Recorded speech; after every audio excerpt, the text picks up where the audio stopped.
ഉദാഹരണം ഹൈറിച്ച് പറയാം. ഒരാളെ ചേർത്തിയാൽ ഒന്നും കിട്ടൂല ഹൈറിച്ചിൽ, രണ്ടാളെങ്കിലും ചുരുങ്ങി ചേർത്തണം എന്നാണ്. അപ്പോൾ കമ്പനി തുടങ്ങുമ്പോൾ ഒരാളുണ്ടാവും. അപ്പം ഇപ്പം നിലവിൽ കമ്പനിയിൽ ഒരാളുള്ളൂ, അയാൾക്ക് ഒന്നും കിട്ടിയിട്ടില്ല. അപ്പം ഞാൻ അയാൾ രണ്ടാൾ ചേർത്തണം. രണ്ടാൾ ചേർത്തിയാൽ ചുരുങ്ങിയത് 200 കിട്ടുള്ളൂ. 200 മുടക്കിയാക്കി 200 കിട്ടണമെങ്കിൽ രണ്ടാൾ ചേർത്തണം, എന്തെങ്കിലും ഒന്ന് കിട്ടണമെങ്കിലാണ് പറഞ്ഞത്. അങ്ങനെ രണ്ടാൾ ചേർത്തിയപ്പോൾ ഇപ്പം കമ്പനിയിൽ 3 ആളായിട്ടോ, 3 ആൾ കമ്പനിയിലായി.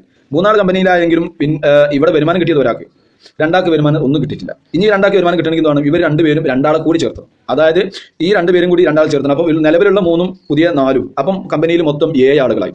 കമ്പനിയിൽ ഇപ്പോൾ നിലവിൽ 7 ആളുകളേ ഉള്ളൂ. ആ 7 ആളുകളിൽ ആദ്യത്തെ 3 ആൾക്ക് വരുമാനം കിട്ടി തുടങ്ങിയിട്ടുണ്ട്. പുതിയ ചേർന്ന 4 ആളുകൾക്ക് വരുമാനം കിട്ടിയിട്ടില്ല. അപ്പോൾ പകുതിയിലധികം ആളുകൾക്ക് വരുമാനം കിട്ടിയിട്ടില്ല.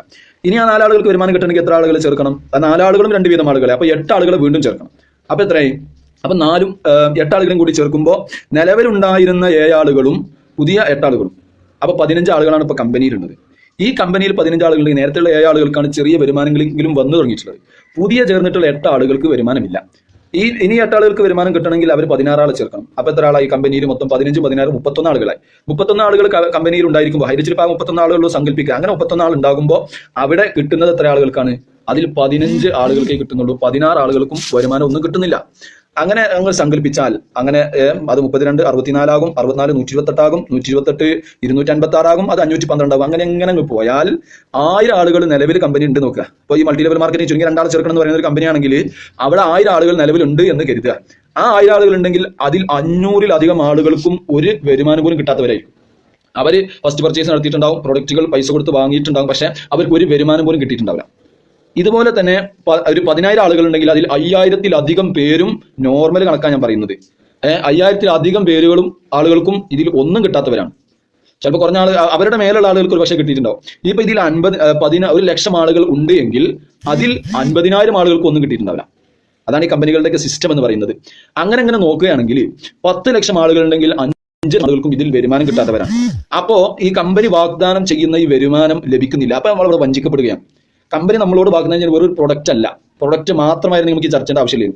കമ്പനി വാഗ്ദാനം ചെയ്യുന്നത് പ്രൊഡക്റ്റ് പ്ലസ് ബിസിനസ് ഓപ്പർച്യൂണിറ്റി എന്ന് പറയുന്ന ആളുകൾ ചേർത്തുമ്പോൾ നിങ്ങൾക്ക് ഇനി വരുമാനം തരുന്നു എന്ന് പറയുന്ന വലിയ ഒരു വരുമാനത്തിൽ പ്രതീക്ഷ അർപ്പിച്ചുകൊണ്ട് വലിയൊരു സമ്പാദ്യത്തിന് ആകർഷിപ്പിച്ചുകൊണ്ടാണ് കമ്പനികളൊക്കെ എല്ലാവരെയും ക്ഷണിക്കുന്നത്. നമ്മളൊക്കെ എത്രയോ ആളുകൾ അതിലേക്ക് ക്ഷണിച്ചിട്ടുണ്ട്. അതുകൊണ്ടാണ് പറയുന്നത്. അപ്പോൾ പ്രിയ സുഹൃത്തുക്കളെ, ഞാൻ പറഞ്ഞു വന്നത് നിങ്ങൾ ചുരുങ്ങിയ 2 ആളുകളെ കണക്ക് പറയുന്ന കമ്പനികൾ, അതായത് ചിലപ്പോൾ നിർബന്ധം അറിയില്ല, നിങ്ങൾക്ക് വേണമെങ്കിൽ ചേർത്താൽ മതി എന്ന് പറയും. അപ്പോൾ നമ്മൾ വരുമാനത്തിന് വേണ്ടിയിട്ടാണ് ഇപ്പോൾ ഈ ഫസ്റ്റ് പർച്ചേസ് ഒക്കെ പലരും നടത്തുക. അങ്ങനെ നടത്തുമ്പോൾ നമ്മൾ ചേർത്താൻ നിർബന്ധിതരാകും. അങ്ങനെ വരുമ്പോൾ അതിൽ വരുന്ന വിഷയം, നിങ്ങൾ കമ്പനി പൂട്ടുന്ന സമയത്ത് അഥവാ പൊളിയുന്ന സമയത്ത് അതിൽ 5 ലക്ഷം ആളുകൾ ഉണ്ടെങ്കിൽ 2.5 ലക്ഷം ആളുകളും ഒന്നും കിട്ടാതെ ഒരു വരുമാനം കിട്ടാത്തവരായിരിക്കും. ചുരുങ്ങിയത് 200 എന്ന് പറയുന്ന വരുമാനം പോലും കിട്ടാത്തവരായിരിക്കും. ഇനി മുടക്കിയ 800 ഹൈറിച്ചിലാകുമ്പോൾ 800 രൂപ, ആ 800 രൂപ കിട്ടണമെന്നുണ്ടെങ്കിലോ കിട്ടിയവരായിട്ട് ഒരു 5 ലക്ഷം ഉള്ള കമ്പനിയാണെങ്കിൽ 800 രൂപ കിട്ടിയവരായിട്ട് ചിലപ്പോൾ 1 ലക്ഷത്തടുത്ത ആളുകളെ ഉണ്ടാവുള്ളൂ. ബാക്കി 4 ലക്ഷം അല്ലെങ്കിൽ 3.5 ലക്ഷം വരുന്ന ആളുകൾക്കും ഈ 800 മുടക്കിയ പൈസ പോലും കിട്ടിയിട്ടുണ്ടാവില്ല. അപ്പോൾ അതാണ് വാഗ്ദാനം ചെയ്യുക. അപ്പം ആ വാഗ്ദാനം നമുക്കവിടെ കിട്ടുന്നില്ല. അതുകൊണ്ട് തന്നെ ഇപ്പോൾ കേരളത്തിൽ ഒട്ടാകെ എല്ലാവരും കൂടി നോക്കുക. അപ്പോൾ കേരളത്തിൽ ഏകദേശം ഒരു 6 കോടി ജനങ്ങളുണ്ടെന്ന് സങ്കല്പിച്ചാൽ അതിൽ 6 കോടി ആളുകളും കൂടിയിട്ടുണ്ടെങ്കിൽ ഒരു 5 പൈസ പോലും വരുമാനം കിട്ടാത്തവരായിരിക്കും അതിൽ ഈ ഏകദേശം 3 കോടി ആളുകൾ. അപ്പോൾ നിങ്ങൾ നോക്ക്, വലിയൊരു ജനസംഖ്യയിലേക്ക് ചിന്തിക്കുമ്പോൾ പകുതി ആളുകൾ അവിടെ വഞ്ചിക്കപ്പെടുകയാണ്. ഇതാണ് മൾട്ടി ലെവൽ മാർക്കറ്റിംഗ് സിസ്റ്റത്തിന്റെ തകരാറ് എന്ന് പറയുന്നത്. അതുകൊണ്ട് തന്നെ ഭൗതികന്മാരായ ആളുകൾ, നമ്മുടെ പണ്ഡിതന്മാർ മാത്രമല്ല ഭൗതികന്മാരായ ആളുകൾ വരെ ഇതിനെ വളരെ കർശനമായിട്ട് എതിർക്കുന്നത് പലയിടത്തും കാണാൻ കഴിഞ്ഞിട്ടുണ്ട്. ഇത് കണ്ടുപിടിച്ച ആളെ കൊന്നു കളഞ്ഞു എന്നൊക്കെയാണ് ഇതിന്റെ ചരിത്രങ്ങളൊക്കെ പറയുന്നത്. ഈ സിസ്റ്റം കണ്ടുപിടിച്ച ആളുകൾ എന്തിനാണെന്ന് അള്ളാഹു ആയാലും. ഏതായാലും ഈ ഒരു ലെവല് ഇനി ഒരു 3 ആൾ ചേർക്കുന്ന കമ്പനിയാണെങ്കിൽ നിങ്ങൾ നോക്കിക്കോ, ഏതൊരു കമ്പനി ഇപ്പോൾ നിലവിൽ എത്ര ആളുകളുണ്ടോ അതിൽ 2 ആൾ ചേർക്കുന്ന കമ്പനിയാണെങ്കിൽ അതിൽ 50%-ലധികം ആളുകൾക്കും അതിൽ വരുമാനം കിട്ടാത്തവരായിരിക്കും, ഒന്നും കിട്ടാത്തവരായിരിക്കും. അതുപോലെ തന്നെ 3 ആളെ ചേർക്കണം എന്ന് പറയുന്ന, ഒരാൾ ചേർക്കണം എന്ന് പറയുന്ന കമ്പനിയാണെങ്കിൽ ചുരുങ്ങിയത് 33% ആളുകൾക്ക് ഒന്നും കിട്ടാത്തവരായിരിക്കും. 3 ആൾ ചേർക്കണം എന്ന് പറയുന്ന കമ്പനിയാണെങ്കിൽ 66 അല്ലെങ്കിൽ 0.7% ആളുകൾക്ക് ഒന്നും കിട്ടാത്തവരായിരിക്കും. 4 ആൾ ചേർക്കണം എന്ന് പറയുന്ന കമ്പനിയാണ് എങ്കിൽ അതിൽ 75% ആളുകൾക്കും ഒന്നും കിട്ടാത്തവരായിരിക്കും. അഥവാ 1 ലക്ഷം ആളുകൾ ഉണ്ടെങ്കിൽ അതിൽ 75,000 ആളുകൾക്ക് ഒന്നും കിട്ടിയിട്ടുണ്ടാവില്ല. ബാക്കി കുറഞ്ഞ ആളുകളെ കിട്ടിയിട്ടുണ്ടാവില്ല. ആ കിട്ടുന്നതൊക്കെ എന്താണ്?